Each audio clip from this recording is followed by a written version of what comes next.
기독교 역사 속에 보면 참 나쁜 것들이 많이 이게 들어오게 되는데, 특별히 우리 초대교회 시대를 생각해 보면 삼위일체에 대한 오해가 많았습니다.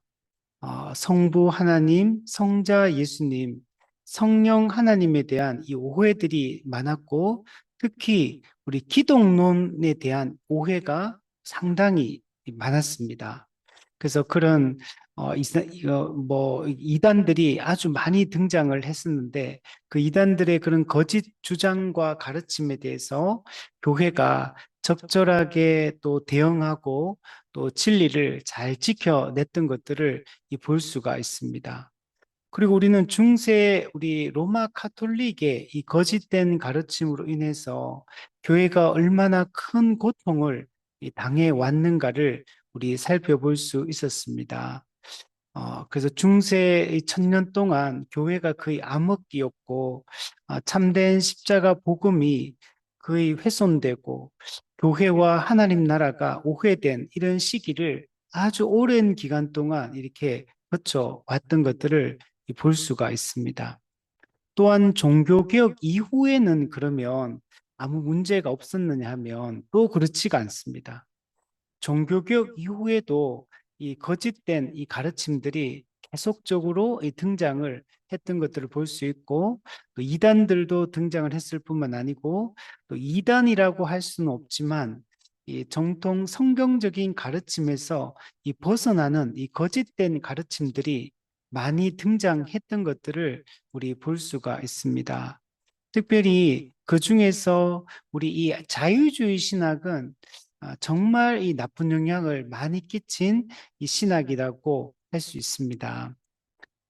이 세속주의에 물들어서 또 당시 합리주의, 계몽주의에 물들어서 어, 신을 부정하고 인간 중심적인 이 세상을 만들었고, 이 계시 중심에서 이성 중심으로 또 인간의 가능성을 이야기하고 인간으로부터 선한 것이 나올 수 있다는 이런 사상들이 꼽히고, 또 인간의 능력으로 할 수 있는 것들이 정말 무궁무진하다고 이렇게 생각했던 이 낙관주의를 가졌던 이런 세상이었고, 그런 또 이런 이념들이 이 기독교로 들어와서 이 자유주의 신학을 낳았습니다. 그래서 하나님 중심적인 신학이 아니고 인간 중심적인 신학으로 이 전락을 하게 되었고, 이 초월적인 이 성경의 가르침이 매우 내세 중심적인 이런 신학으로 이렇게 쇠락하게 되었습니다. 그래서 복음의 능력이 약화되어지고 하나님의 초월성이 약화되어지는 이런 시기를 만났던 것들을 볼 수가 있습니다. 이런 자유주의 신학에 대항하기 위해서 유럽에서는 신정통주의가 일어나서 하나님의 초월성을 강조하기 시작하고, 또 하나님의 이 말씀의 중요성이 강조가 되어지고, 또 그리스도 중심적인 이 성경 이해와 또 우리 신학 이해를 또 강조하기 시작하고, 그러면서 신정통주의가 이 자유주의와 맞서 싸우게 됩니다. 그래서 다시 사람들의 마음이 다시 인간 중심적인 이 생각에서 하나님 중심적인 생각으로 또 생각의 전환이 일어날 수 있게 되었습니다.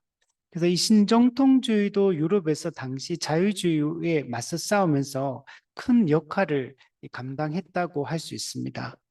그러나 물론 또 신정통주의는 그 나름의 한계를 가지고 있고, 또 정통 교리로부터 또 이탈하는 이 측면들을 가지고 있었던 것을 볼 수가 있습니다. 미국에서는 이 자유주의 신학과 싸우기 위해서 이 근본주의 운동이 일어나게 됩니다. 이 근본주의는 기독교의 이 근본 교리들을 지키기 위한 그런 운동으로 이 시작이 되었습니다. 그래서 자유주의 신학에 맞서서 당시 미국 교회가 이 주류 기독교가 자유주의 신학에 물들고 있었기 때문에, 그래서 그것과 싸우기 위해서 근본주의가 태동되었고, 그래서 그 자유주의의 물결, 세속화의 물결을 막아내는데 일정 정도 큰 역할들을 근본주의가 담당을 했습니다. 그러나 이제 근본주의는 또 여러 문제점들을 가지고 있었습니다. 그래서 이 근본주의의 약점, 한계가 명확하게 있었고, 그것이 또 미국 교회 내에서 또 미국 사회 속에서 부정적인 영향을 또 미친 측면이 많이 있습니다. 그래서 이 근본주의의 약점과 또 이 한계를 극복하기 위해서 새로운 운동이 일어났던 게 바로 이 신복음주의 운동이다라고 이야기할 수 있습니다. 그래서 이 신복음주의도 일정 정도는 이 자유주의 신학과 싸우는 그 배경 하에서 시작되었다라고 할 수 있고, 그러나 이제 근본주의의 그 약점을 극복하기 위해서, 그러면서도 근본주의가 붙들었던 이 정통 교리는 또 수호하고 지켜내기 위해서 이 시작된 운동이라고 이야기할 수 있습니다. 그래서 근본주의의 아주 큰 약점들을 또 이렇게 수정하고 또 근본주의의 정통 교리는 또 붙들려고 했던 이런 운동이 이 신복음주의 운동이다라고 이야기할 수 있고, 여기 플러스 또 하나 더 생각이 될 부분은 19세기 미국의 이 복음주의, 1차 대각성 운동과 2차 대각성 운동의 영향으로 19세기 복음주의는 매우 활발하게 이 사회 속에서 이 복음을 전파하고 사회적 책임을 다하는 이런 역할들을 감당했는데 되게 적극적으로 이제 그 19세기 복음주의가 미국 사회 속에서 아주 중요한 역할들을 많이 감당했습니다. 근데 이제 시간이 갈수록 19세기 말부터는 이게 19세기 복음주의의 그 영향이 점차 약화되어지고 이 퇴보하게 됩니다. 이제 그런 분위기 속에서 다시 19세기 이 복음주의의 그 영광을 다시 회복하기 위해서 이 시작된 운동이 이 신복음주의다라고 이야기를 할 수 있습니다. 그래서 이 신복음주의에 대해서 우리가 지난 시간에 큰 틀에서 한번 살펴보았고, 오늘은 우리 신복음주의의 배경에 대해서 조금 더, 좀 더 깊이 있게 우리 한번 생각을 해보도록 하겠습니다. 우리 지난주에 나누었던 그 말씀을 기반으로 해서 오늘 신복음주의가 태동하게 된 그 배경에 대해서 다시 한번 우리 살펴보도록 하겠습니다. 우리 한번 123페이지 배경을 한번 보면 크게 세 가지 그 신복음주의의 등장 배경을 설명을 하고 있는 것을 볼 수 있습니다. 우리 첫 번째 보면 19세기 말부터 복음주의의 활력과 총체적 특징을 상실하기 시작했다. 19세기 말 복음주의가 19세기 그 복음주의가 가지고 있던 그 활력 되게 역동적으로 막 그때는 활동을 했었거든요. 근데 그런 것들이 점차 활력을 잃어가기 시작했습니다. 그리고 19세기 복음주의가 가지고 있던 어떤 총체적인 특징, 우리 영혼 구원뿐만 아니라 사회적 책임을 다하고 이 사회의 모든 영역 속에서 기독교가 아주 주요한 역할들을 감당했는데 19세기 말부터는 이 복음이 교회가 그런 역할들에서 점점 더 멀어지고 고립되기 이게 시작을 했습니다. 그래서 이런 특징이 상실되기 시작했기 때문에 그래서 이제 이 신복음주의가 등장을 하면서 19세기 복음주의의 그 활력을 되찾고 또 총체적인 특징, 예, 우리 영혼 구원뿐만 아니라 이 사회적 책임을 다하는 이런 총체적 복음으로서 그 역할들을 감당할 수 있기를 기대하면서 이 신복음주의가 시작되었다라고 얘기할 수 있습니다. 자, 두 번째 보면 근본주의의 고립주의적 약점. 이 근본주의는 처음에는 자유주의와 맞서 싸우기 위해서 일어났고 근본 진리를 지키기 위해서 노력했다는 측면에서는 우리가 칭찬할 만하지만 그러나 근본주의는 점점 더 고립주의로 넘어가게 됩니다. 분리주의, 고립주의, 점점 더 이 사회의 주류 세력으로부터, 주류 사회로부터 멀어지고 점점 더 자기들끼리만 이렇게 함께하는 이 개토화 되어지는 이런 특징을 나타내 보였습니다. 그러니까 교회가 19세기 복음주의는 미국 사회 속에서 교회가 아주 큰 역할들을 감당했고 미국 사회 전체에 아주 큰 영향력을 끼치고 있는 이런 교회였는데 이 근본주의가 등장하면서 교회가 점점 더 정말 이렇게 소수로 전락하는 그리고 주류 사회로부터 주류 교회로부터 멀어지는 그래서 점점 더 목소리가 작아지는 이런 특징을 보입니다. 이거는 누가 그렇게 핍박을 해서 그렇게 몰아붙였던 게 아니고 자기들 스스로가 자기를 이렇게 분리시키고 고립시키고 내 것을 주장하고 이 모든 걸 흑백 논리로 모든 걸 재단하면서 분리주의적 태도로 갔기 때문에 신복음주의가 교회가 이렇게 가서는 안 된다. 교회가 다시 이 사회 속에서 영향력 있는 어, 영향력을 발휘해야 되고 이 사회에 좋은 역할들을 감당해야 된다. 그래서 다시 이 사회와 이 교회를 연결시키기 위해서 이 신복음주의가 등장했다라고 얘기할 수 있습니다. 세 번째 한번 보시면 자유주의와 신정통주의가 이 정통 교리로부터 이탈했기 때문에 그래서 이 신복음주의가 등장할 수밖에 없었습니다. 기본적으로 자유주의 자체는 이 정통 교리를 부정하면서 이렇게 시작이 되었기 때문에 이게 점점 더 미국 교회가 자유주의 신학이 득세하고 있는 상황이었고, 그러니까 정통 교리로부터 교회는 점점 멀어지고, 복음의 진리로부터 점점 멀어지고 있는 이런 상황이었고, 그리고 또 이 자유주의 신학에 맞서 싸웠던 독일에서 시작되었던 신정통주의도 하나님의 초월성을 강조하고 또 하나님의 말씀을 강조하고 그리스도 중심적인 이런 해석을 강조하고 또 이런 것들은 되게 좋았는데 그런데 신정통주의도 여러 가지 정통 교리로부터 이탈하는 잘못 전통적으로 이해해 오던 성경 해석 또 성경의 이 교리로부터 멀어지는 측면이 많습니다. 그렇기 때문에 그래서 이 신정통주의도 자유주의도 정통 교리로부터 이탈하고 있었기 때문에 교회가 여기에 기대서 갈 수는 없는 겁니다.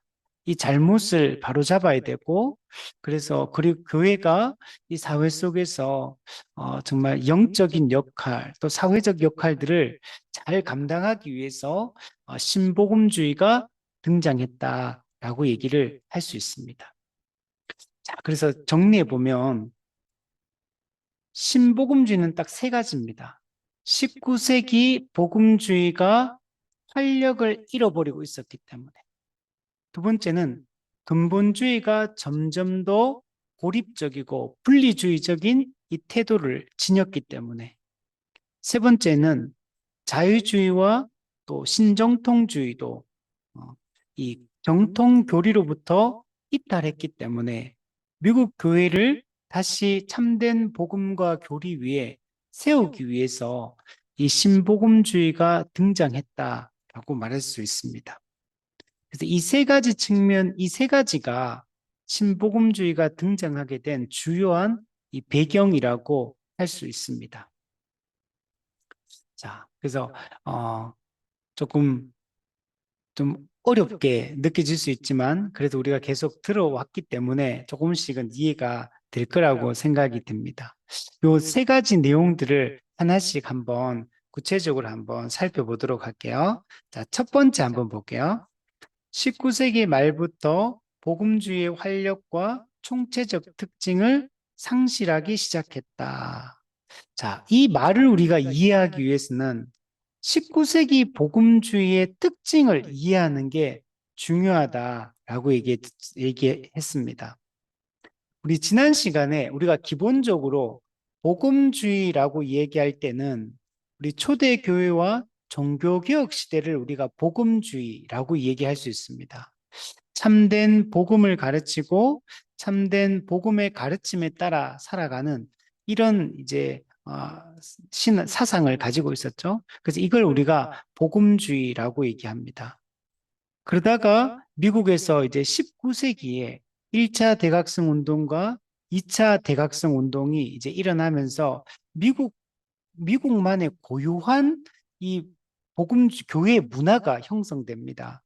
이것을 우리가 19세기 복음주의다. 그리고 이 19세기 복음주의는 정말 적극적으로 세상 속에서 세상에 복음을 전할 뿐만 아니고 이 사회에서 중요한 역할들을 감당했던 정말 교회가 아주 적극적으로 미국 사회 속에서 역할들을 감당했고 그걸 아무도 무시할 수 없는 모든 사람이 인정할 수밖에 없는 그런 강력한 영향을 끼쳤던 시기가 이 19세기 복음주의입니다.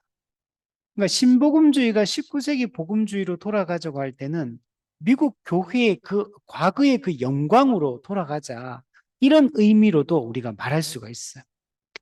이 교회가 이 사회 속에 아주 강력한 영향을 끼치던 그런 시기로 돌아가자. 그러면 한국 같은 경우도 한국 교회가 초기에 들어와서 아주 빠르게 급성장을 하게 됩니다. 그리고 우리 일제시대 때는 이 한국 교회가 전체 인구의 아주 소수의 사람들밖에 안 됐지만 사실 영향력으로 따지면 좀 엄청난 영향력을 끼쳤거든요. 서구 선교사님들의 그 가르침, 또 서양 문물을 전달하고, 또 서양 학문을 전하고, 교육과 의료와 또 이런 문맹 퇴치 사업과 또 빈곤 문제, 인권 문제, 이런 모든 문제에 이 정말 그 영향을 미치면서 기독교 인구가 당시에 약 1%밖에 안 됐는데도 한국 사회 속에 미친 영향이란 것은 정말 엄청났거든요. 그러다가 일제시대를 거치고 이제 6.25 동란 이후에 50년대, 60년대, 70년대 이렇게 하면서 교회가 정말 이 사회보다 훨씬 더 앞서 나가는 문화를 가지고 있었거든요. 그러다 보니까 교회가 이 한국 사회 속에서 정말 강력한 영향을 미쳤고, 그래서 한국 교회가 급성장을 하게 됩니다.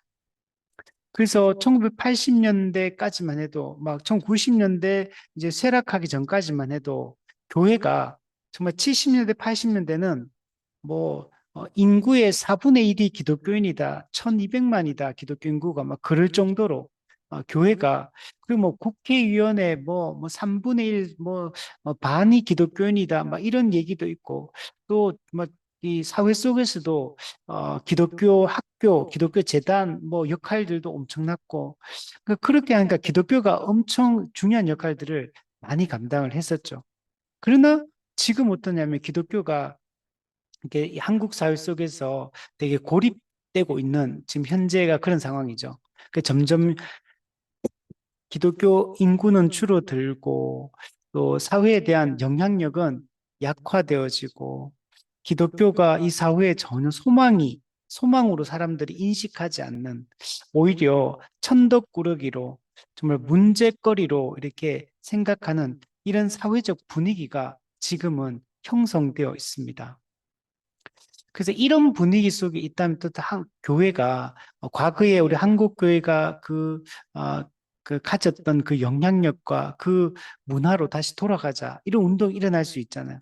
그처럼 미국 교회도 이제 19세기 복음주의의 그 복음주의로 돌아가자는 운동이 이 20세기 중반에 이게 일어났던 겁니다. 이게 신복음주의였던 겁니다. 자, 그러면 신복음주의가 19세기 복음주의가 어떤 특징을 가지고 있는지 한번 보면 부흥과 진보에 대한 낙관주의를 가지고 있어요. 자, 부흥에 대해서 교회 부흥에 대해서 낙관적인 생각을 가지고 있었고 또 이 사회의 진보에 대한 이 낙관주의를 가지고 있었습니다. 또한 전도와 선교의 열정이 정말 대단했습니다. 그래서 이 19세기 복음주의 운동이 일어날 때 정말 미국 그 교회들이 전 세계로 선교사를 파송하고 정말 영혼 구원을 위해서 헌신적으로 뛰어들었던 시기가 이 19세기 복음주의 시기입니다. 그리고 한국 교회의 이 선교사들이 또 전 세계에 이 미국 선교사들이 이 아프리카로 남미로 아시아로 이렇게 들어가서 교회를 세우고 복음하는데 정말 큰 역할을 감당했던 게 바로 이 19세기 미국의 이 복음주의 운동이라고 할 수가 있는 겁니다. 그리고 부흥운동, 네. 이때는 이 부흥의 시기죠. 그래서 1차 대각성 이후에 2차 대각성 찰스 피니를 통해서도 엄청난 부흥이 일어났었고 그 이후에 D.L. 무디 뭐 이런 사람들을 통해서 또 부흥이 또 이어져 나가고 이후에 학생 자원자 운동 막 이런 거 일어나고 막 또 학생 선교단체들 막 일어나고 막 그러면서 정말 엄청난 부흥들이 이렇게 일어나기 시작했습니다. 그리고 이때는 이런 되게 적극적이고 되게 열정적인 이런 태도를 지녔잖아요. 이게 그냥 영혼 구원, 복음 전도, 선교 이런 것만 했던 게 아니고 이 사회 참여, 사회 개혁, 이 기독교가 이 사회 속에서 정말 이 주도적으로 기독교 문화를 만들어내고 사회를 개혁해 나가야 된다. 사회 발전을 도모해야 된다. 이런 생각들을 가졌던 시기가 바로 이 19세기 이 복음주의라고 이야기를 할 수 있습니다. 그러니까 정말 이게 활력이 넘칩니다. 되게 막 분위기가 뜨겁고 열정적이고 그리고 자신감에 차 있고 또 확신을 가지고 있고 하나님의 은혜와 이 변화에 대한 이 기대와 소망이 가득 차 있는 시기가 바로 이 19세기 이 복음주의 운동이다라고 이야기를 할 수 있습니다. 왜 이렇게 되었는지를 조금 더 자세하게 한번 생각해 보면 첫 번째로 부흥과 진보에 대한 낙관주의를 가지고 있었는데 이 당시 기독교인들은 어떤 생각을 가졌냐면 하나님의 섭리 가운데 인류 역사는 점진적으로 발전할 것이다. 하나님이 섭리하시고 하나님이 역사하시기 때문에 역사는 점점 더 발전해 나갈 것이고 하나님의 나라는 이 땅에 실현될 것이다. 이런 생각들을 가지고 있었습니다. 이런 낙관적인 생각을 가졌어요. 이런 교회가 이 당시에 이런 낙관주의를 가졌던 것은 당시 사회도 그랬습니다. 당시 사회도 진보적 낙관주의를 가지고 있었고 이것이 교회도 동일하게 이런 영향들도 받았고 또 이 당시는 부흥의 시기이기 때문에 하나님의 강력한 역사로 말미암아 사람들의 막 변화가 일어나는 것들을 목도하고 사람들이 회개하고 돌이키는 것들을 막 경험하는 이런 시기였기 때문에 더더욱더 이런 진보에 대한 이 발전에 대한 이런 생각들이 더 강하게 가지고 있었습니다. 당시 사회적으로도 이 계몽주의 시대였기 때문에 그 당시에는 이성에 대한 신뢰, 또 과학 기술의 이 발전에 대한 이 확신, 이런 것들을 사회도 가지고 있어. 이게 기독교로 그대로 들어와서 기독교 세계관과 결합이 되는 겁니다. 거기다가 종교적으로는 부흥이 막 일어나는 시기였기 때문에 사람들이 막 대중 집회를 열고 야외 설교를 하고 막 회개를 요청하면 사람들이 막 대규모적으로 집단적으로 회심하고 막 돌이키는 것들을 막 경험하는 이런 시기였기 때문에 더더욱더 이런 것들이 더 이렇게 강한 믿음을 갖게 되고 이런 생각들을 가지게 되었다는 것을 볼 수가 있습니다. 그리고 또 이런 생각을 가지게 된 중요한 이유가 하나가 뭐냐면 우리 천년 왕국설이라고 있습니다. 요한계시록 20장에 보면 교회가 그리스도와 함께 천년 동안 왕노릇한다라는 내용이 나오거든요. 여기서부터 이 종말론에서 중요한 이 개념이 천년 왕국설이거든요. 천년 왕국설에는 크게 네 가지 이 주요한 이 사상이 있는 그 개념이 있는데 그 첫 번째가 우리 역사적 전천년설, 그리고 세대주의 전천년설, 그리고 무천년설, 그리고 후천년설 이 네 가지가 있습니다. 예수님의 재림을 기점으로 천년 왕국이 예수님 재림 전에 오느냐 재림 후에 오느냐, 아니면 실제적 지상적 천년 왕국이 아니라 영적 천상적 천년 왕국이냐, 뭐 이런 거에 따라서 개념이 조금씩 달라요. 근데 이 천년왕국설은 정말 중요한 게 뭐냐면 이 종말론과 매우 밀접하게 연관이 되어 있는 부분인데, 사실 이게 뭐와 또 연관이 되어 있냐면 현세를 바라보는 관점과 관련이 돼 있어요. 천년왕국설을 어떻게 이해하느냐에 따라 우리가 현재 살고 있는 이 세상에 대해서 전혀 다른 관점을 갖게 됩니다. 그래서 이 세상을 바라보는 시각이 완전히 달라져요. 근데 이 당시는 뭐가 유행을 하기 시작했냐면 후천연설이 유행하기 시작했어요. 후천연설은 무슨 말이냐면 후천년이니까 천년 후 예수님은 재림한다. 재림을 기점으로 후잖아요. 그냥 재림이 후에 있다는 거예요. 천년 후에 재림이 있다. 이 말은 우리가 지금 역사를 쭉 살고 있다가 어느 시점이 되면 이 세상이 점점 더 좋아지고 점점 더 평화로워지고 점점 더 먹고 살기 좋아지고 모든 것이 거의 뭐 유토피아 같은 세상이 이 세상에 펼쳐지고, 그게 실제로 이 지상의 천년이라는 시간 동안 그런 기간이든, 그래서 이걸 후천년설이라고 그래요. 그리고 나서 예수님이 재림하시고 천국이 이루어진다. 이게 후천연설이에요. 즉 후천연설은 뭐냐면 지금 이 역사가 쭉 흘러가다가 사회가 점점 좋아진다는 거예요. 발전할 뿐만 아니고 인간성도 좋아지고 죄는 점점 사라지고 평화의 시기가 도래하게 되어서 거의 뭐 천국 비스무리한 이런 세상이 됐다가 재림하고 그리고 완전한 천국이 이루어진다. 이런 후천연설로 성경을 해석했던 이유가 당시 시대적 상황 때문인 것.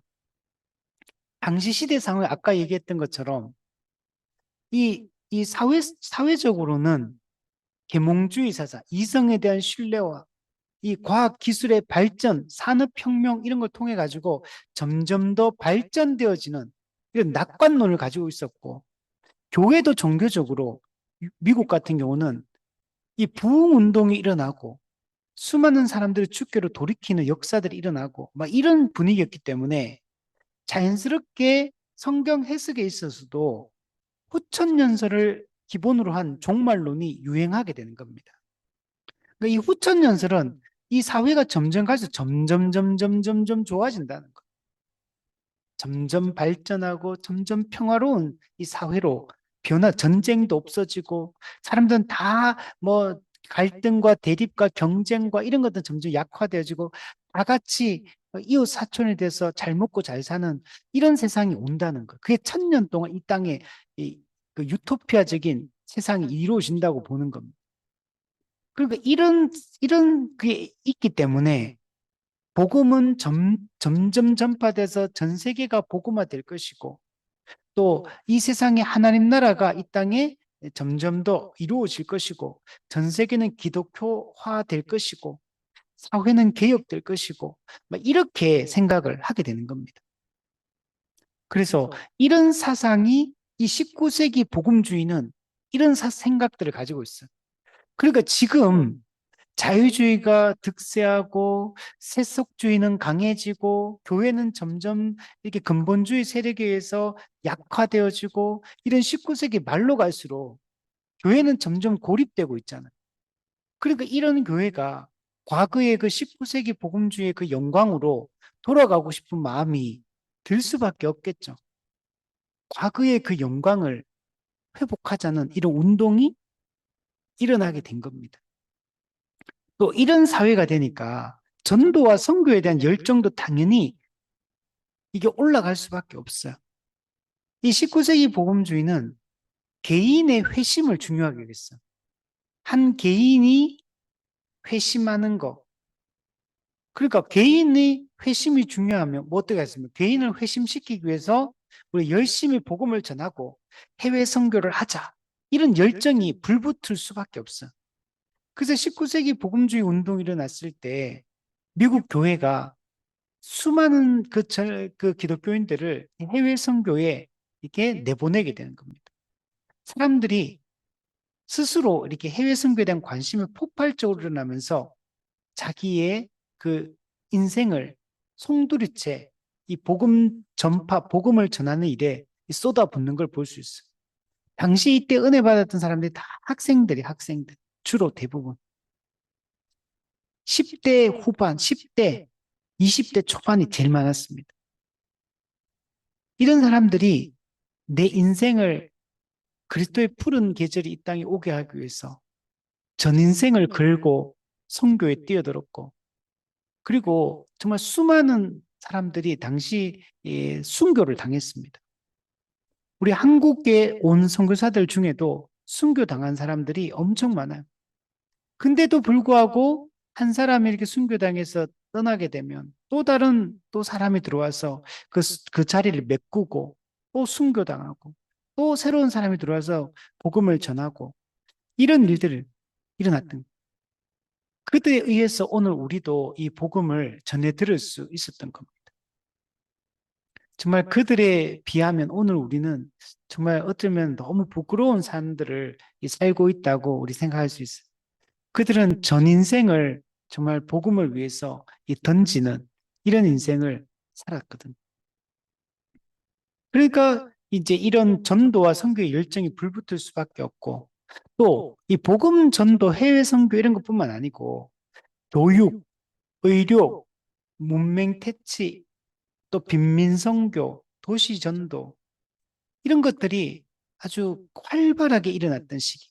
그리고 대중 집회, 대중 설교를 통해서 야외 집회를 통해서 수많은 사람들을 또 주께로 인도하는 이런 그러니까 미국 국내에서는 이런 대중 집회를 통해서 야외 설교를 통해서 집단적인 이런 사람들의 돌이킴들이 있었고 그 이들에서 은혜 받은 사람들 해외 선교로 나가고 그러니까 이제 정말 활발하게 움직이는 시기가 이 19세기 복음주의였습니다. 또한 부흥운동, 18세기 1차 대각성 운동의 이 영향을 받아서 또 19세기에 또 2차 대각성 운동, 그리고 또 D.L. 무디의 이 부흥운동, 이런 걸로 계속 이어지게 됩니다. 그래서 이 19세기 이 복음주의는 정말 조직적이고 정말 체계적인 형태로 이 복음을 전하기 위한 노력들을, 이 부흥을 일으키기 위한 노력들을 했던 시기입니다. 그래서 여기는 계속 부흥을 엄청나게 강조를 하는 그런 시기였어요. 우리 한국 교회도 1907년 평양 대부흥 운동을 우리가 경험했고 원산 부흥 운동 1903년도에 또 1910년도에 100만인 구령 운동 이런 걸 경험했고 또 60년대, 70년대, 80년대 폭발적인 교회 성장을 또 우리가 이 경험을 했고 전 세계에 이렇게 빠르게 성장한 지역이 없을 정도로 폭발적인 성장을 이 경험을 우리도 했습니다. 그러니까 정말 이 부흥에 대한 정말 사람들의 회개와 돌이킴에 대한 회심에 대한 이런 마음들의 열정이 불붙어 있어요. 그래서 막 늘 영혼 구원을 위해 기도하고 복음을 전하고 또 이렇게 정말 회개와 돌이킴을 위해서 이렇게 힘썼던 것들을 볼 수 있습니다. 특별히 2차 대각성 운동은 이 사람의 노력, 인위적인 방법, 이 새로운 방법들을 사용해서 부흥을 일으키기 위해서 엄청나게 힘을 썼던 시기였습니다. 이때 중요한 여러 가지 방법들을 많이 쓰는데 설교 방법, 설교가 되게 감정적이고 되게 극적인 설교 형태를 띄었어요. 그 전까지만 해도 그냥 교리적 설교, 교리를 잘 가르치고 조나단 에드워즈만 해도 그런 형식으로 이 접근을 했었는데 그런데 이제 그게 아니고 이 되게 감정적인 설교, 극적인 설교. 이 감정적인 게 또 뭐 이상한 감정이 아니고 예를 들면 우리가 죄인이라는 사실을 깊이 인식할 수 있도록 우리 감정적으로 우리 죄인이라는 걸 느끼고 거기에 대해서 회개할 수 있도록 이런 설교 형태를 띠고 또 우리가 지옥에 대한 공포, 지옥에 대한 얘기를 많이 했어요. 그 지옥에 대한 공포심을 불러일으켜서 사람들로 하여금 구원이 정말 긴급하구나 라는 것들을 느끼고 돌이킬 수 있도록 설교 자체가 정말 오늘 우리가 들으면 정말 너무 좋은 설교일 것 같아요, 사실은. 이게 우리는 너무 이게 죄인됨에 대한 자각도 우리는 부족하고, 우리는 회개도 별로 없고, 천국과 지옥에 대한 사모함이나 지옥에 대한 두려움도 없고, 어쩌면 지금은 이 정말 찰스 피니식의 이런 설교가 오늘 우리에게는 되게 너무 필요한 또 방법이지 않을까 생각될 정도로. 근데 이런 것들이 사람들의 마음을 이렇게 꿈틀거리게 만들고 돌이키게 만드는 아주 중요한 역할들을 했어요. 근데 이제 이게 무조건 좋은 건 아니지만 어쨌든 이런 방법들, 새로운 방법들을 이렇게 사용을 했습니다. 그리고 교회 안에 대중 집회를 하고 야외 설교를 하면 수많은 신자도 오지만 불신자들도 함께 막 당신은 막 모여들어 부흥의 시기는. 지금은 막 그냥 성도들도 교회 오라 해도 성도들도 교회를 다 빠지고 예배도 안 나오고 양육도 안 받고 성도도 참석 안 하지만 이 당시는 그렇지 않았어요. 이 신자들만 모였던 게 아니에요. 불신자들도 이런 집회를 하고 이런 설교를 하면 막 수많은 구름대처럼 사람들이 막 모여들었어요. 각 지역마다. 그러면서 이렇게 그 중에는 회심한 사람도 있지만 회심하지 않은 불신자들도 다수가 이제 그 안에 섞여 있는 겁니다. 그러면은 어떻게 하냐면 회심을 유도하기 위해서 앞에 의자가 있는데 강단 앞으로 나와서 그 의자에 앉아 회심을 내가 예수 믿기를 원하는 사람 앞으로 나오십시오. 오늘 정말 회심하기를 원하는 사람 앞으로 나오십시오. 얘가 그 의자에 앉아가지고 이렇게 개인적 결단을 여기 요청하고 촉구하고 그리고 공개적으로 이 신앙 고백을 촉구하는 이게 되게 심리적인 압박을 가하는 방식이에요. 이게 자기가 손들고 나와서 그 자리에 앉아가 다른 사람들 앞에서 공개적으로 죄 고백을 하고 자기가 정말 결단하고 이렇게 하는 것들이 그 앞에까지 나왔다가 안 할 수도 없고 하려 그런데 이게 약간 좀 아직 마음은 동하지 않는데, 근데 나오면 안 할 수가 없는, 그냥 하겠다고 그냥 말할 수밖에 없는 이런 심리적 압박을 가하는. 그래서 이걸 뭐라고 표현했냐면 불안석이다. 불안하게 만드는 자리. 불안석이다. 불안의 자리다. 이렇게 말할 정도로 이런 방식들을 사용합니다. 그리고 개인적인 호명. 딱 구체적으로 누구에게 저기 누구는 이름을 딱 지목하든지 또는 저기 빨간 옷 입은 두째 줄에 앉은 사람들 앞으로 나오십시오. 이렇게 해가지고 직접적으로 호명해가지고 이 청중 개개인에게 직접 말을 걸면서 이, 예수님을 믿을 것을 결단할 것을 촉구하는 이런 방식도 사용하고 그리고 특히 또 당시에 여성들은 기도를 대표기도 이런 거 안 했거든요. 근데 여성들을 앞으로 이게 나오게 해서 공개 기도를 시킨다거나 또는 공개 또 간증을 시킨다거나 이런 일들을 많이 했어요. 왜 그러면 남자를 안 하고 여자들을 그렇게 하냐면 여자들이 되게 이제 여자의 특징이 되게 감성적이고 또 이런 감정적인 이 특징이 있기 때문에 훨씬 더 이런 설교라든지 이런 내용에 훨씬 더 반응이 빠릅니다. 반응이 빠르고 적극적으로 또 그걸 호소하고 그래서 되게 여자들의 그 기도라든지 또는 간증이라든지 이런 것들이 사람들에게 감정적으로 이렇게 몰입시키는 사람들의 마음을 열고 마음을 이렇게 열게 만드는 이런 역할들을 많이 했어요. 그래서 의도적으로 여성들에게 공개 기도라든지 간증을 이렇게 시키는 이런 것들도 하나의 이 방법으로 사용을 했습니다. 또 연속 집회를 막 일주일씩 막 하고 이주일씩 막 한 달씩 막 이렇게 막 길게 하는 겁니다. 연속 집회. 그러니까 그게 말씀 듣고 기도하고 찬양하고 이런 것들이 그래서 막 집중적으로 이루어지니까 이런 우리가 딱 일상생활과 이게 딱 분리되어서 그게 집중을 딱 하게 되면 이 종교적 감정이 이렇게 활발하게 활성화되거든요. 그래서 이런 연속 집회를 통해서 어떻게 보면 이 사람들의 종교적 감성을 계속 지속시키고 그것을 통해서 회개하고 어, 이게 그 결단을 촉구하고 이런 일들을 또 했었습니다. 그리고 또 적극적으로 음악을 활용을 했습니다. 당시 그 과거에는 시편 찬송가 이런 아주 되게 조용조용하게 이렇게 찬송을 부르는 이런 방식이었다면 이제는 시편 찬송가 대신에 어떤 개인적인 되게 직접적인 이런 내용의 가사들, 좀 더 사람들의 마음을 이렇게 움직일 수 있는 되게 개인적으로 이렇게 와닿는 가사들, 이런 것들로 이제 구성을 해서 찬송을 이렇게 찬송을 사용하게 했고, 또 이게 사람들로 하여금 죄에 대해서 구원에 대해서 절박함을 강조하는 이런 가사들을 또 실어서 하고 또 반복적이고 기억하기 쉬운 멜로디를 사용해서 또 이렇게 반복해서 이렇게 찬송을 부른다든지 또 어, 이 음악을 세속 음악 당시 일반 사회의 그 세속 음악을 차용해요. 사람들이 그 익숙하잖아. 예를 들면 우리도 뭐 이렇게 우리나라 이렇게 사람들이 좋아하는 일반적인 가요들 이런 거 들고 와 거기다가 이 복음적인 이 성경적인 가사를 덧붙여 가지고 이게 찬송가를 만들고 그러면 사람들이 쉽게 그걸 받아들일 수 있으니까 이런 식으로 한다든지 또는 뭐 설교할 때도 설교만 하는 게 아니고 중간에 찬송도 부르는 거.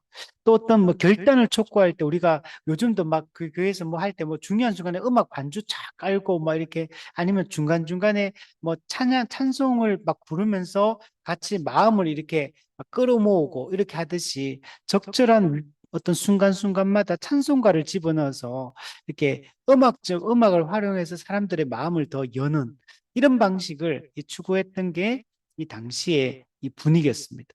그래서 이런 방식으로 이 부흥을 이렇게 막 그러니까 되게 적극적이고 활발하게 이런 부흥을 추구했던 시기가 이 19세기 복음주의 운동이었습니다. 또한 이 당시는 개인의 회심은 사회 개혁, 사회적 책임과 연결돼야 된다. 이런 생각들이 강했어요. 그래서 사회 개혁에 대해서 되게 관심이 많았어요. 그래서 당시에 노예제를 폐지하고 또 감옥의 시설을 개선해야 되고 여성 수감자들의 이 처우를 개선하고 또 교육을 개혁하고 또 절제 운동, 이 금연 금주 운동 또는 이 중독 이런 것들에 대해서 적극적으로 사회가 나서야 된다. 이런 절제 운동 이런 것들도 이렇게 적극적으로 했던 시기가 19세기 복음주의의 특징입니다. 그럼 우리가 네 가지를 생각해 보면 19세기 복음주의 교회들이 얼마나 역동적이고 활발하며 정말 활력이 넘치고 자신감이 넘치고 정말 어떤 사람들의 이 변화와 사회 속에서의 그 역할들과 영향력들이 얼마나 대단했는가를 볼 수가 있습니다. 그런데 이게 점점점 19세기 말로 가면서 이게 변화가 일어나기 시작합니다. 그래서 자유주의와의 이 논쟁과 대립으로 자유주의와 사회를 동일시하게 되고 그러니까 세상을 거부하고 사회 참여와 개혁에 대해서 관심을 상실하기 시작합니다. 자유주의가 점점 득세하기 시작하니까 어떤 현상이 일어나냐면 이 자유주의 신학하고 당시 이 계몽주의 시대의 이 특징, 이 세속주의하고 똑같이 보이는 겁니다. 실제로 자유주의 신학은 이, 사회의 영향을 많이 받았거든요. 당시 이런 계몽주의의 영향, 합리주의의 영향을 너무 많이 받아서 이 자유주의 신학 자체가 매우 세속적인 이런 사고와 매우 밀접하게 연결이 되어 있었습니다.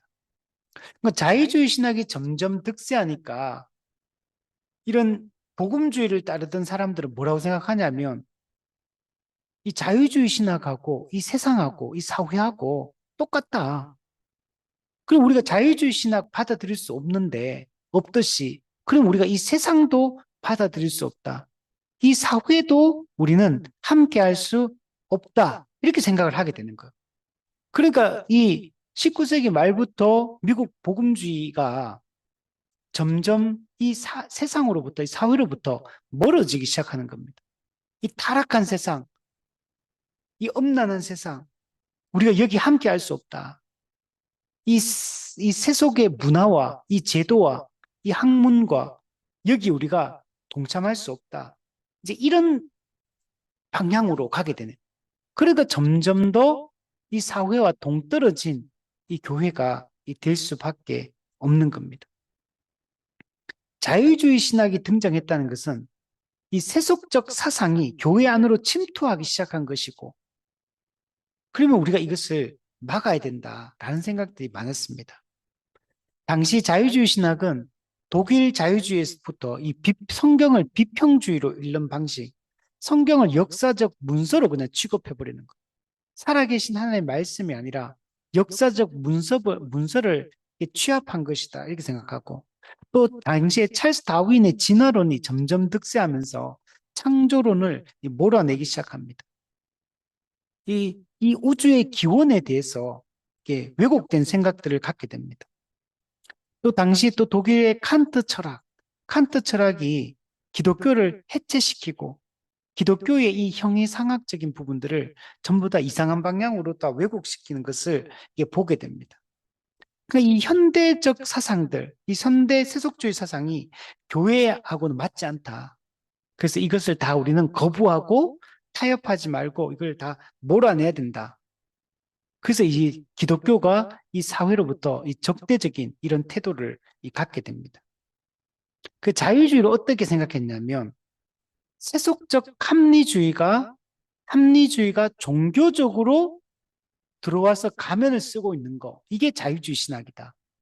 겉으로는 종교적 색채를 띠고 있지만 자유주의 신학이니까 종교적 색채를 띠고 있지만 사실은 이 세속적 합리주의가 가면을 쓰고 교회 안으로, 종교 안으로 들어와 있는 것이다. 이렇게 생각을 했던 겁니다.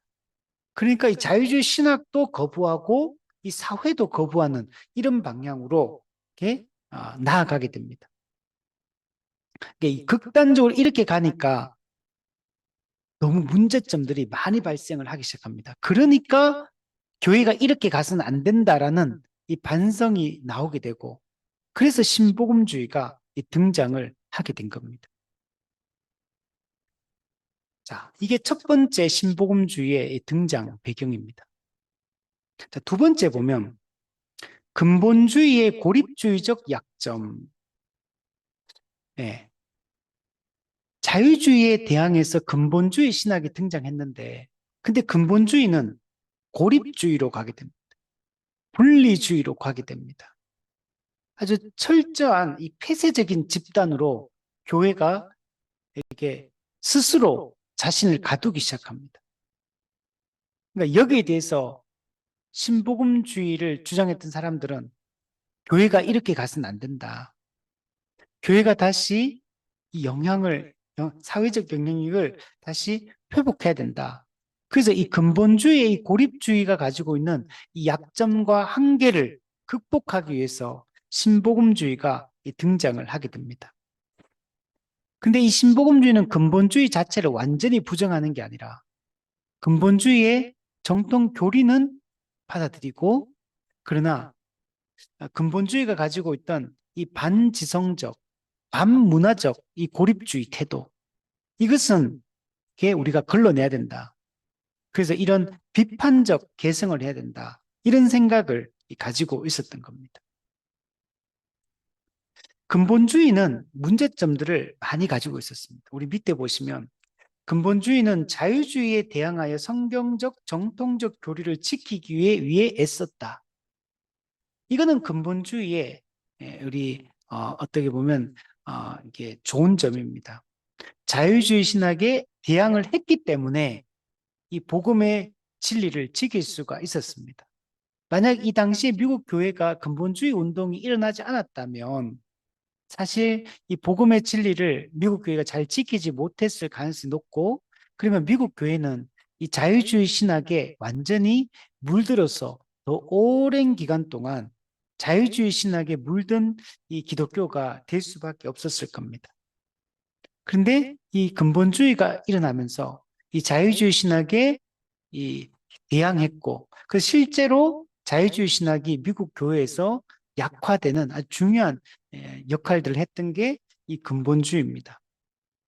특히 5가지 근본 교리, 성경의 이 축자 영감, 그리고 성경의 무오성, 그리고 예수 그리스도의 이 동정녀 탄생, 그리고 대속적 죽음, 육체적 부활, 그리고 예수님의 재림, 이 다섯 가지 근본 교리를 잘 지켜낸 것은 우리가 크게 칭찬해야 될 그런 부분이라고 할 수 있습니다.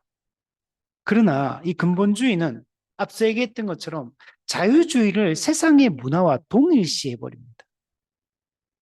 자유주의와 세상은 동일하다. 그러니까 자유주의를 우리가 거부한다면 세상도 우리가 동일하게 거부하고 맞서 싸워야 될 대상으로 인식하게 됩니다. 그러니까 흑백 논리로 모든 걸 재단해버려. 옳고 그름으로 재단해버리고 우리 편이 아니면 다 적이다 이렇게 생각하고 그냥 맞서 싸우는 이 대립 구도로 모든 것들을 끌고 간 게 이 근본주의입니다. 그러다 보니까 반지성적일 수밖에 없고 반사회적, 반문화적 이런 고립주의의 특징을 지닐 수밖에 없었습니다. 심지어 교리의 세세한 측면까지 쟁점으로 삼아서 교회 안에서조차 이 분열하기 시작합니다.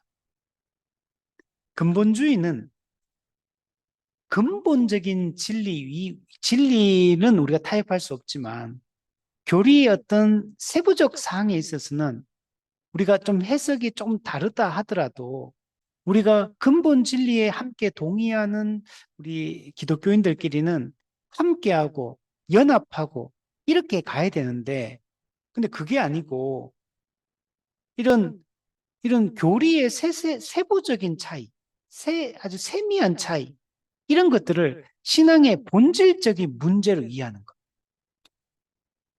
이거는 신앙의 본질적인 문제는 아니거든요. 이런 거는. 근데 이런 걸 그렇게 인식을 하고 분열하기 시작하는 것. 이들은 어떻게 생각했냐면 기독교 교리는 전체가 하나로 다 연결되어 있다. 하나의 그런 어떤 체계다. 연결되어 있는 체계다. 이렇게 생각했어요. 그러니까 근데 그 중에 작은 부분이라도 한 부분이라도 타협을 하게 되면 전체 기독교의 신앙 체계가 붕괴되질 수밖에 없다.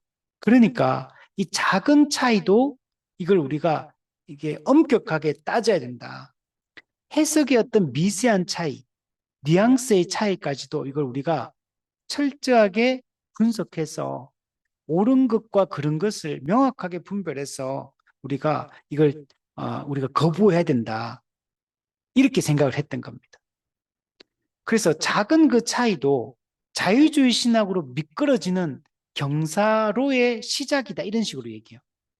우리가 자유주의 신학이 이렇게 미끄럼틀처럼 이렇게 쭉 미끄러지는데 이런 작은 이 세부적인 신학의 차이, 해석의 차이 때문에 결국에는 자유주의 신학으로 이렇게 경사로에 이렇게 쭉 미끄러져서 결국은 자유주의 신학에 빠질 수밖에 없다는 거. 그 처음부터 작은 차이, 미세한 차이라도 정확하게 따지고 정확하게 이걸 딱 명확하게 분리하자. 옳은 것과 그런 것을 명백하게 가리자.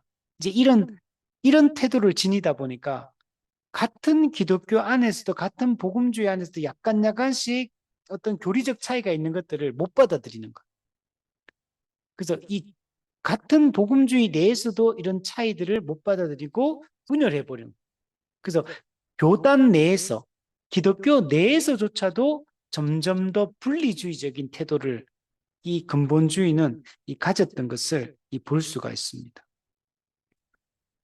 그러니까 이게 이 세속 사회와도 분리되고 또 일반 학문과도 학문 영역에서도 되게 이건 다 자유주의적이고 비기독교적이다. 그러면서 다 모든 것을 비판하기 시작합니다. 사회적 책임은 회피하기 시작합니다. 반사회적, 반문화적 이런 방향으로 흘러가게 됩니다. 근데 심지어 복음 전파까지도 이런 것들을 이 근본주의는 중요하게 여겼던 게 개인의 회심, 복음 전도 이런 걸 근본주의는 중요하게 여겼거든요.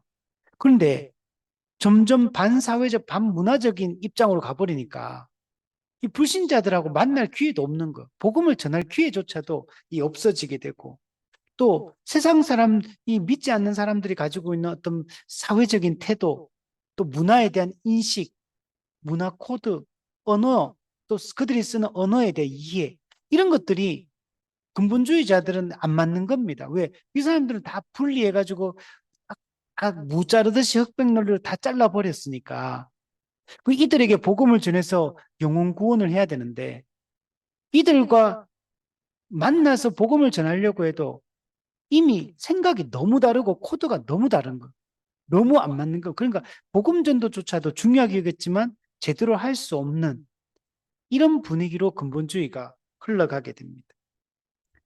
근본주의는 점점 폐쇄적이고 시대착오적인 그런 집단으로 매도될 수밖에 없었습니다. 이런 분위기 속에 있었기 때문에 이런 것들을 기독교가 이렇게 가서는 안 된다. 이 근본주의의 이런 고립주의적, 분리주의적, 반지성적, 반문화적, 반사회적 이런 태도로 흑백 논리로 모든 걸 재단하는 이런 방향으로 가면 교회는 점점 더 고립될 것이고 이 사회 속에서 설 자리를 잃어버리게 될 것이고 그리고 이 면에서 공적인 면에서 아무런 목소리도 낼 수 없는 지경에 이르게 될 것이다. 그래서 신복음주의가 등장을 하게 됩니다. 자, 우리 밑에 네모 박스에 보면 이 대표적인 근본주의 세력이 있었는데 당시에 칼 맥킨타이어 이 사람이 중요합니다. 칼 맥킨타이어 이 사람 이름은 우리가 잊지 말아야 돼요. 이 사람이 미국 기독교 교회 협의회라는 걸 만들고 또 국제적인 단체인 국제 기독교 협의회 ACCC 그다음에 ICCC 이 단체를 설립을 하게 됩니다. 이 칼 맥킨타이어 이 사람은 미국의 20세기 중반에 미국 근본주의 운동을 이끌었던 주도적으로 이끌었던 인물 중에 한 명이 바로 이 칼 맥킨타이어입니다. 당시에 미국 교회는 자유주의 신학의 영향으로 뭐가 득세했냐면 WCC 운동, 우리 많이 들어봤죠. 에큐메니칼 운동. 이게 미국 교회를 막 휩쓸고 있었거든요. 그러니까 이 WCC 이 운동에 이 교회 일치 운동인데 처음에는 WCC도 바르게 시작됐지만 점점 갈수록 점점 이 자유주의 신학의 영향도 받고 또 점점 종교다원주의로 흘러가게 됩니다. 그러니까 이 근본주의자들 입장에서는 WCC는 철천지 원수와 같은 단체예요. 그러니까 WCC가 점점 득세를 하니까 이 미국 근본주의 입장에서는 이 운동과 이 WCC에 대항하고 맞서 싸우기 위해서 자유주의 신학에 맞서 싸우기 위해서 이런 운동들을 펼치게 되고 그 중심에 이 칼 맥킨타이어가 있었던 겁니다. 이 칼 맥킨타이어는 철저한 근본주의자입니다. 철저한 근본주의자. 이 근본주의에 완전히 올인되어 있는 사람이 이 사람. 이 사람은 신학적으로 완전한 보수주의를 추종했고 자유주의 신학을 수용하는 것은 이거는 배교하는 것과 같다. 이렇게까지 이렇게 봤습니다. 그러니까 배교한다는 얘기는 완전히 복음을 부정하고 이제는 하나님의 심판을 받아 지옥 가기 합당한 그 배교하는 것과 같은 게 자유주의 신학을 받아들이는 것이다. 이렇게 철저한 이 자유주의 이 편에 서 있는 사람이 바로 이 칼 맥킨타이어였습니다. 이 사람은 얼마나 이게 철저했는지 이 교단 내에 같은 교단 내에 어떤 자유주의 신학을 조금이라도 좀 그걸 따른다거나 그걸 동의하고 지지하는 사람이 있으면 이런 사람들을 그 교단 안에서 막 분리하고 이들을 비판하고 이런 적극적으로 이렇게 활동했던 사람. 이렇게 하다가 결국엔 어떻게 되냐면은 분리대회가 나옵니다. 그리고 새로운 교단을 이렇게 만들어서 이 철저한 근본주의를 추종을 했던 사람이 이 칼 맥킨타이어입니다. 이 사람은 라디오 방송 그리고 신문을 통해 가지고 대중적인 영향력을 이렇게 키웁니다. 그리고 이 사람이 중요한 게 뭐냐면 반공주의, 공산주의를 엄청나게 싫어합니다. 그래서 이 반공주의 사상을 미국 교회 안에 퍼뜨리는데 아주 중요한 역할을 했던 사람이 바로 이 칼 맥킨타이어입니다. 그리고 이 반공주의 입장에 서서 이 미국 사회를 일깨우기 위해서 이 정치적인 활동들도 적극적으로 참여했던 사람이 칼 맥킨타이어입니다. 이 사람의 영향이 지금 한국 교회도 그대로 받고 있어요. 지금 한국 우리 기독교의 아주 이런 이 반공주의 사상을 아주 강하게 이게 주장하는 분들이 많이 있잖아요. 이런 분들이 이 칼 맥킨타이의 이 반공 사상의 영향을 많이 받았다고 할 수 있습니다. 그리고 이 사람은 WCC는 공산주의자다. 사실 WCC 다 기독교인들이잖아요. 근데 이 사람들은 다 공산주의자다. 그러면서 공산주의자들을 다 색출해가지고 처단해야 된다. 이제 그리고 이제 이런 교회 안에 이런 이 공산주의자들을 다 이렇게 잘 속간해서 이 교회가 진리를 견고하게 붙들어야 된다. 이런 생각들을 가지고 있었습니다. 그러니까 엄청나게 강력한 어떤 분리주의적 태도, 비타협적 태도. 그러니까 이 사람은 씨가 안 막혀, 이 사람 말에는. 그래서 같은 교단 내에 같은 복음주의자고 같은 근본주의자인데도 이 칼 맥킨타이어가 워낙 강경한 태도를 가지고 있다 보니까 이렇게 말이 잘 안 되는, 말이 통하지 않는 이런 분리주의적인 이런 성격을 가지고 있는 사람이 이 칼 맥킨타이어였고 극단적인 어떤 분리주의로 이렇게 갔기 때문에 좀 문제가 또 많이 되기도 합니다. 반면에 그러나 이제 자유주의 신학과 막 싸우는 근본주의자 또 WCC 운동에 반대하며 또 그것도 문제가 많거든요. 거기에 반대하며 또 기독교의 이 보수적인 이 교리와 신학을 지켜야 된다. 이런 생각들을 아주 강하게 가지고 있던 사람이 칼 맥킨타이어였습니다. 여기에 대해서 밑에 한번 내용을 한번 보시면 이제 이걸 우리가 이해하면 미국 사회가 왜 저런가 이런 것들 우리가 많이 이해할 수 있어요. 밑에 보면 칼 맥킨타이어는 1929년에 그레샴 메이천이 프린스턴 신학교를 떠나 웨스트민스터 신학교를 설립했을 때 따라 나온 학생이었다. 우리 앞부분에 우리 근본주의 운동할 때 그레샴 메이천 교수에 대한 얘기를 했었는데 그럼 당시 미국의 프린스턴 신학교 유명한 학교입니다. 프린스턴 신학교. 이 프린스턴 신학교가 원래는 이 복음주의, 이 개혁파 신학을 철저하게 가지고 있던 보수적인 신학교였어요. 근데 이 프린스턴 신학교에 자유주의 신학이 막 들어오면서 프린스턴 신학교가 점점 자유주의 신학으로 물들기 시작했습니다.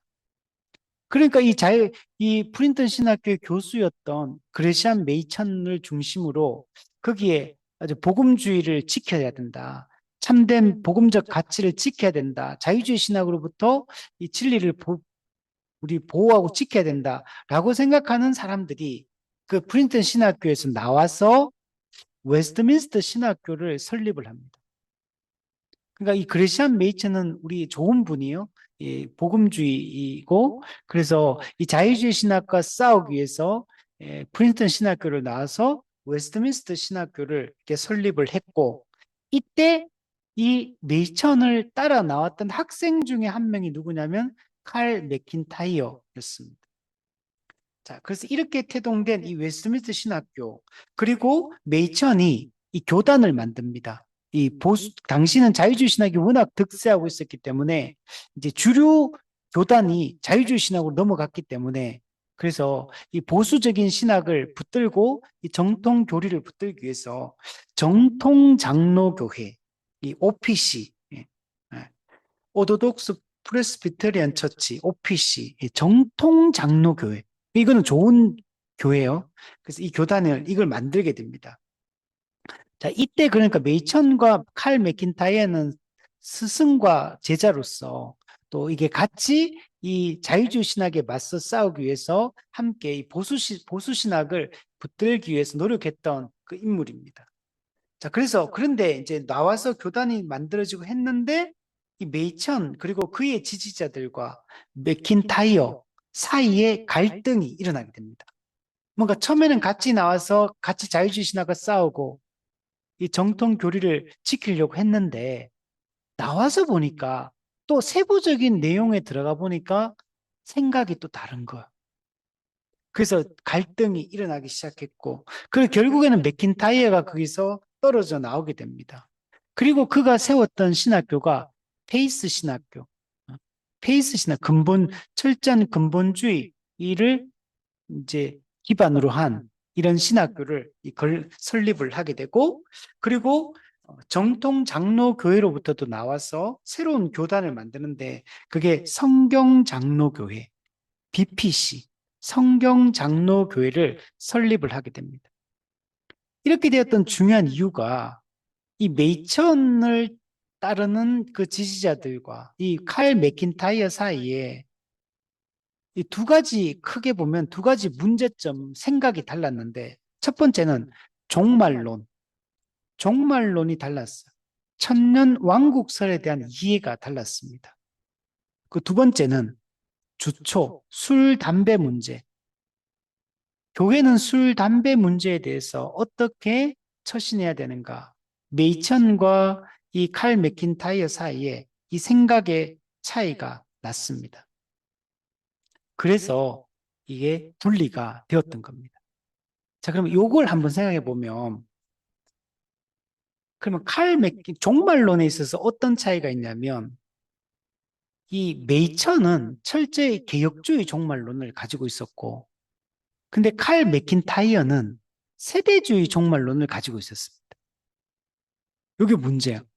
칼 맥킨타이어는 근본주의자였잖아요. 근데 과거에 그 예전에 공부할 때 근본주의는 자유주의 신학과 맞서 싸우기 위해서 세대주의와 손을 잡았다 그랬잖아요. 그래서 근본주의 안으로 세대주의 이 종말론이 들어왔고, 이 세대주의자들이 근본주의 아주 핵심적인 어떤 자리를 차지하기 시작했습니다. 그러니까 근본주의는 사실 정통 근본 진리를 지키기 시작했는 거고, 세대주의는 사실은 왜곡된 종말론 사상이거든요. 근데 이 두 개가 자유주의 신학이라는 거대한 적 앞에서는 둘이 힘을 합쳐서 싸우기 위해서 처음에 손을 잡았는데, 그러다 보니까 근본주의 안에 세대주의 종말론, 이 세대주의 전천년설이 들어오게 된 겁니다. 그러니까 이 칼 맥킨타이어도 철저한 근본주의자로서 이 종말론 사상에 있어서는 세대주의 종말론, 세대주의 전천년설을 추종하게 된 겁니다. 그래서 여기서 이 생각의 차이가 납니다. 그 세대주의 전천년설은 문제점이 많아요. 이 재림 같은 경우도 공중재림, 또 지상재림, 이게 두 번에 걸쳐서 재림도 이루어지고, 부활 같은 경우도 또 이렇게 신자의 부활, 또 이게 7년 대환란 이후에 또 부활, 천년왕국 이후에 부활, 뭐 이렇게 부활도 여러 번에 걸쳐서, 이 세 번에 걸쳐서 이루어지는 것을 볼 수 있고, 또 7년 대환란, 또 휴거, 뭐 이런 또 대적거리스도 또 여러 가지 문제점들을 가지고 있습니다. 그 세대주의 종말론은 요한계시록을 문자적으로 해서 문자주의로 해석하고, 그리고 연대기적으로 해석하고, 그래서 성경을 묵시문학을 왜곡합니다. 그래서 다니엘서도 왜곡하고, 이런 여러 가지 세대주의는 문제점이 되게 많고, 또 교회 중심이 아니고 혈통적 유대인 중심의 세상을 꿈꾸고 그런 나라를 추종합니다. 그래서 이스라엘 회복 운동으로 이어지고 여러 가지 문제점들이 진짜 많아요, 신학적으로. 그런데 이제 맥킨타이어 같은 경우는 이 세대주의 전천연설을 받아들이니까 그 메이천 입장에서는 이거는 옳지 않거든요. 세대주의 종말론은 잘못된 건데, 비성경적인 건데 이걸 추종하니까 같이 가기가 어려운 겁니다. 자, 그리고 주초 문제, 술, 담배 문제, 이것도 당시 아주 심각한 문제였습니다.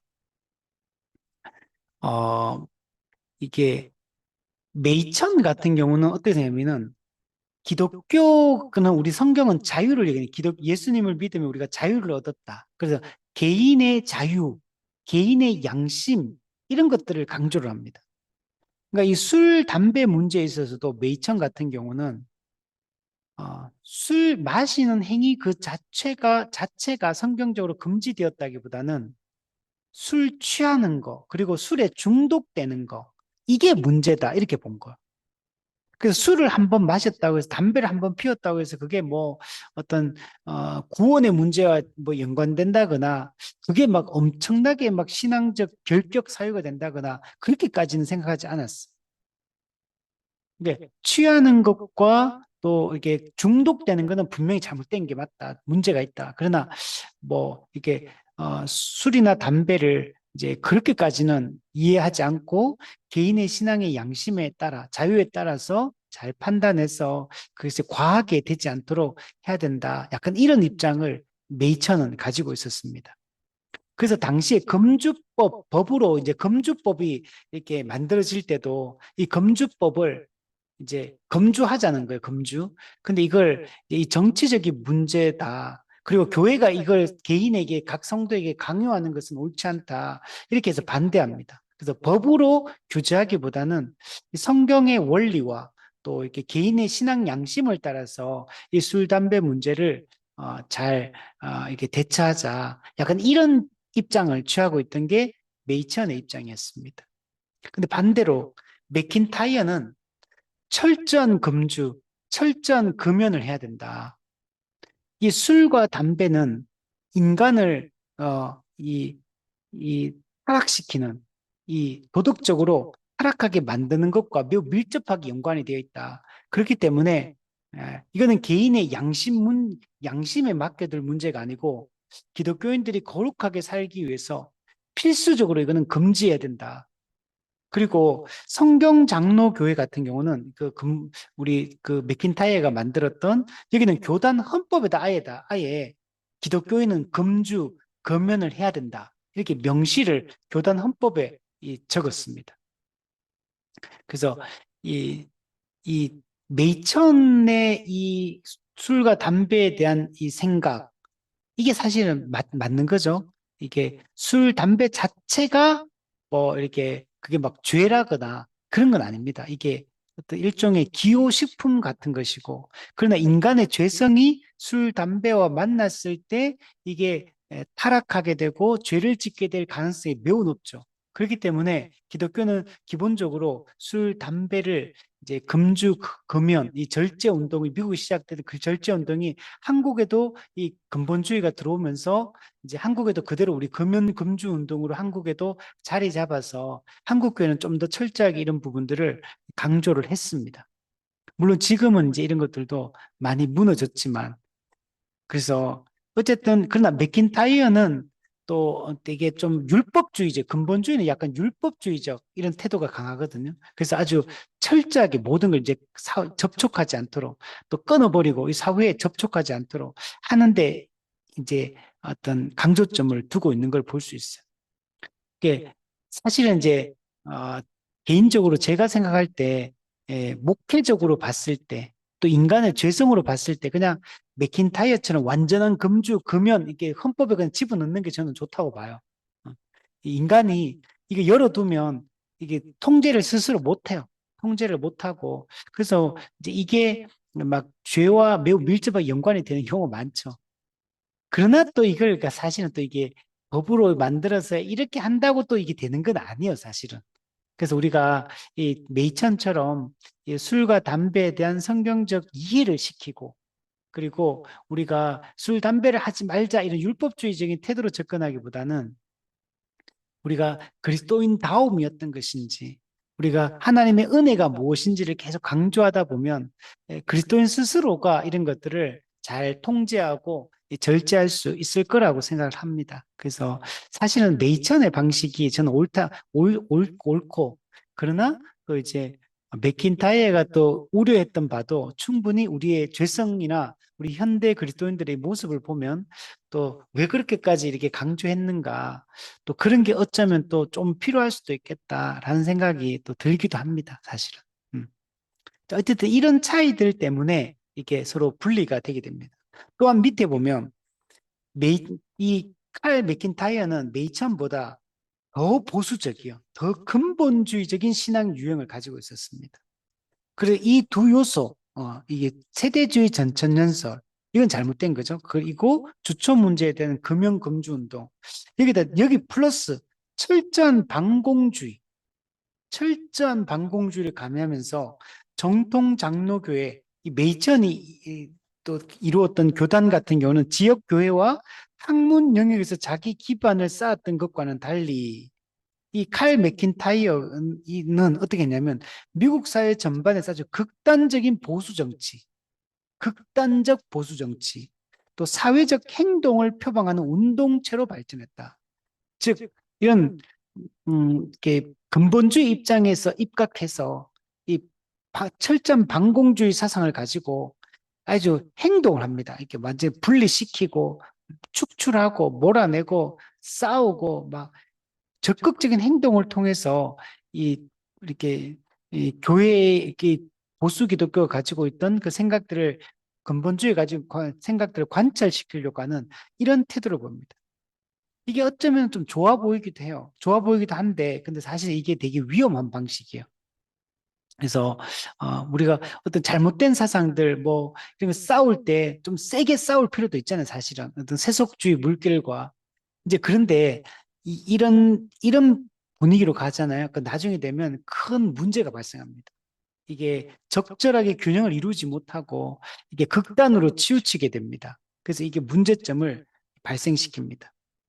당시 소련이 미국과 대립각을 세운 냉전 상대로 부상한 상황에서 기독교 신앙과 반공 사상을 하나로 결합하고 이게 철저한 기독교 사상이 근거한 게 아니에요. 기독교 플러스 반공주의를 합친 거예요.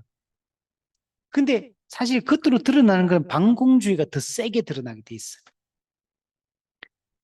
그래서 기독교인을 자유주의, 그리고 좌파 사상, 그리고 세속화에 맞서는 공격적 반대 운동으로 규합한다. 세 가지 자유주의 신학과 싸워야 된다. 좌파 사상과 싸워야 된다. 사회주의 사상, 그리고 세속화, 이런 반공 사상, 이런 것들과 싸워야 된다. 이런 생각을 가졌습니다. 그 기독교인의 생활 양식을 일종의 전쟁처럼 만든 분리주의적 근본주의 그룹이었다. 예, 기독교의 생활 양식을 전쟁으로 만들어 반공 사상과 싸워야 된다. 좌파 사상과 싸워야 된다. 뭐 이런 거죠. 뭐 이런 이데올로기에 싸워야 된다. 이런 거. 동성애와 싸워야 된다. 뭐 이슬람과 싸워야 된다. 모든 게 전투적인, 공격적인 이런 성향을 갖게 된 게 이 맥킨타이의 이런 근본주의적 성격이 워낙 극단적으로 분리주의로 치우쳤기 때문에 나타난 현상입니다. 그리고 해방 이후에 1950년대 우리 한국 장로교회도 이 칼 맥킨타이의 이런 사상이 아주 한국 교회도 영향을 많이 미칩니다. 한국 장로교 같은 경우에 처음에 고신이 분리가 됩니다. 이때는 이 신사참배 운동 때문에 고신이 떨어져 나갑니다. 고신 같은 경우는 신사참배를 철저하게 우리가 교회가 장로교가 반성해야 된다, 회개해야 된다 이렇게 했는데 그런데 당시 장로교의 주류가 사실은 그 전에 신사참배는 죄가 아니라고 총회 결정도 막 내렸거든요. 그러다 보니까 자기들이 그런 죄를 지었기 때문에 그냥 철저하게 회개해야 된다는 이런 사람들을 반대하고 몰아내버린 거. 그래서 오히려 그냥 신사참배는 죄가 아닌 것처럼 이렇게 철저한 회개를 안 하고 그냥 대충 얼버무리면 넘어가려고 했기 때문에 여기에 반대했던 신사참배를 거부하고 반대했던 이 목회자들은 이제 철저하게 싸웠죠. 그래서 떨어져 나와서 고신이 분리가 되어 나온 겁니다. 그러다가 이제 그러면 장로교가 고신은 떨어져 나가고 나머지 장로교가 또 하나로 오다가 이 1950 몇 년도에 이게 합동하고 통합이 분리가 됩니다. 합동교단, 통합교단. 이거는 WCC 가입 문제. 우리 아까 얘기했던 WCC 교회 일치 운동을 하던 근데 이게 이제 나중에 점점 이상하게 흘러갔기 때문에 그래서 여기에 WCC 가입할 수 없다라고 하는 합동과 또 WCC를 좀 더 함께 이제 교회 일치 운동에 뛰어들자 하는 그룹으로 나눠졌고 이게 합동과 통합교단으로 분리가 되게 되었습니다. 자, 그리고 이 칼 맥킨타이의 이런 이 세력, 근본주의 세력은 늘 한국 교회가 이렇게 분리되어 나올 때 더 보수적인 집단들과 연합을 합니다. 후원을 합니다. 그래서 한국 교회의 보수 장로교 신앙이 분리주의, 반공주의로 확립되도록 하는데 크게 기여한 인물이 바로 칼 맥킨타이어입니다. 우리가 지금 한국 교회 내에서도 이런 분리주의, 이 반공주의, 그래서 막 우리 이런 기독교 사상을 가진 분들이 많죠. 그래서 되게 막 공격적이고 막 싸우고 전투적인 입장을 취하죠. 이런 게 전부 다 이 칼 맥킨타이어의 영향이다. 그러니까 이 근본주의가 미국 사회 속에서 이렇게 이상한 방향으로 많이 흘러갔어요. 이러니까 그러니까 근본주의가 미국 사회 주류 사회 속에는 어떻게 비치겠습니까? 완전히 분리주의자, 고립주의자, 폐쇄적인 사람들, 시대착오적인 사람들, 이 세상 돌아가는 이치를 전혀 이해하지 못하는 사람들, 이 주류 사회 문화와 이 학문과 전혀 정치와 이렇게 맞지 않는 사람들, 이제 이런 사람으로 취급당할 수밖에 없었습니다. 그래서 신복음주의가 등장을 하게 됩니다. 한 가지만 더 얘기하면, 이 칼 맥킨타이어가 이제 기독교 내에서 이런 반공 사상으로 무장해서 이 근본주의 운동을 이렇게 펼쳐 나가는데, 사실 이 칼 맥킨타이어는 다른 사람의 영향을 또 받았어요.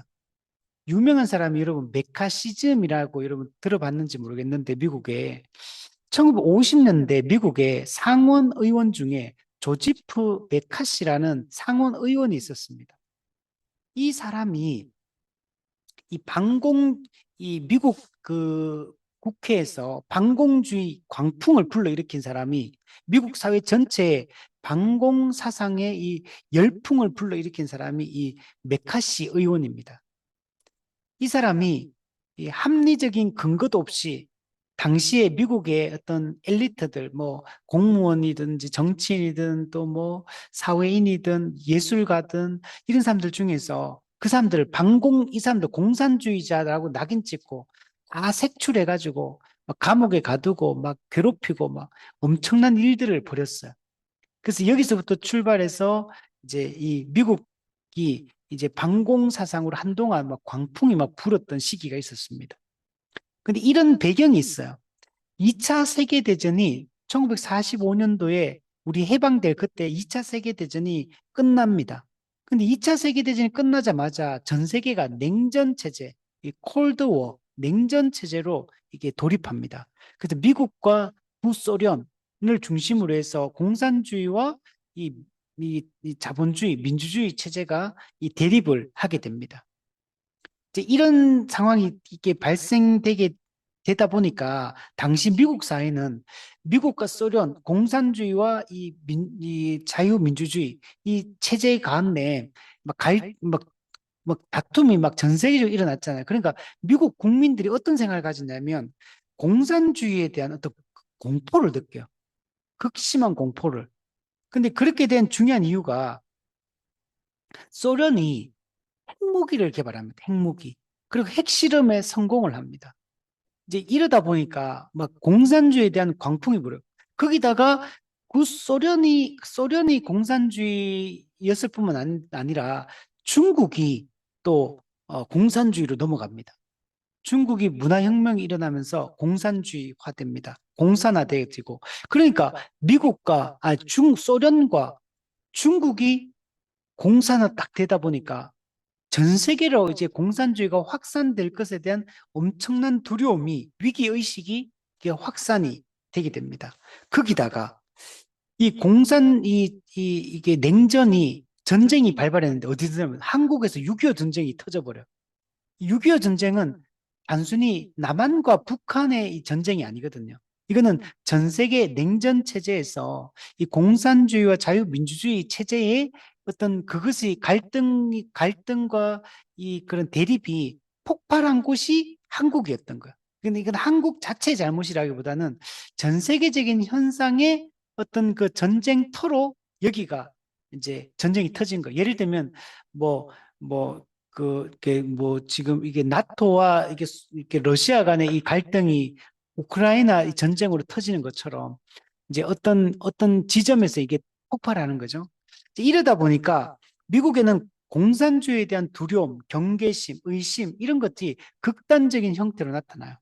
근데 그게 여기서 이게 기름을 붓는 역할을 했던 게 뭐냐면 바로 이 조지프 메카시가 1950년에 2월에 어떤 연설을 하게 됩니다. 우리 6.25 전쟁이 1950년 6월 25일 날 한국 전쟁이 발발했잖아요.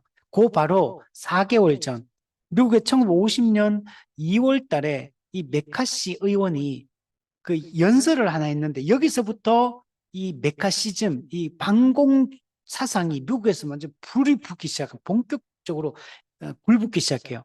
이 메카시 의원이 뭐라고 주장했냐면 그 연설에서 미국의 국무부에 205명의 공산주의자들이 지금 들어와 있다. 205명의 공산주의가 미국 국무부에 지금 들어와 있다. 이렇게 주장을 했어요. 근데 사실은 증거는 없었어요.